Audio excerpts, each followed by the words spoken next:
शुरुआत से ही रोचक हो चुका है। इस चुनावी जंग में राजनीतिक दलों के पहलवान एक दूसरे पर हावी होने की कोशिश कर रहे हैं। चुनावी मैदान जीतने की हर संभव कोशिश में लगे हुए हैं।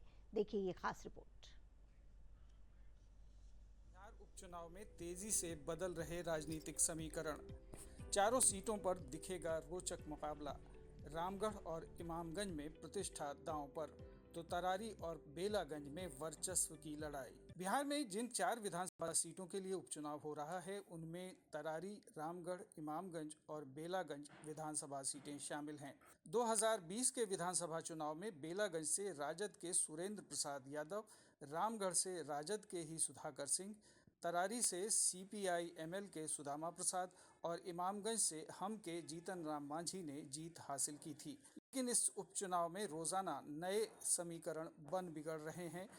राजनीतिक पंडितों की इस चुनाव पर पूरी नजर है, क्योंकि इसे 2025 विधानसभा चुनाव का सेमीफाइनल कहा जा रहा है।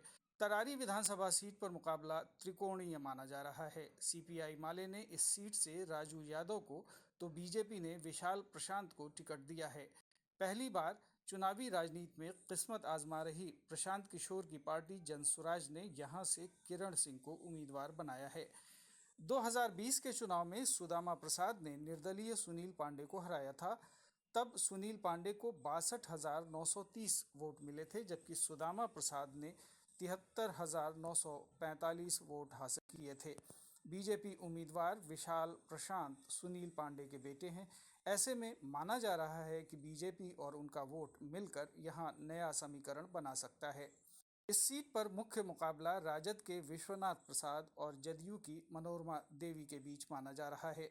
2020 के चुनाव में सुरेंद्र यादव ने जदयू के टिकट पर चुनाव लड़ रहे अभय सिंह को हराया था। जदयू उम्मीदवार अभय सिंह को 55,745 वोट मिले थे, तो सुरेंद्र यादव ने 79,708 वोट हासिल किए थे। 2024 लोकसभा चुनाव की बात करें तो इस विधानसभा में NDA कैंडिडेट जीतन राम मांझी पर राजद के कुमार सर्वजीत भारी पड़े थे। उन्हें करीब 3,000 वोटों से लीड मिली थी।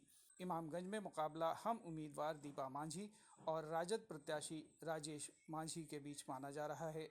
2020 के चुनाव में हम उम्मीदवार जीतन राम मांझी को 78,762 वोट मिले थे, तो राजद के उदय चौधरी को 62,728 लोगों ने वोट किया था। हालांकि इस बार इमामगंज की लड़ाई को जनसुराज ने त्रिकोणीय बना दिया है, क्योंकि प्रशांत किशोर ने डॉक्टर जितेंद्र पासवान को उम्मीदवार बनाया है।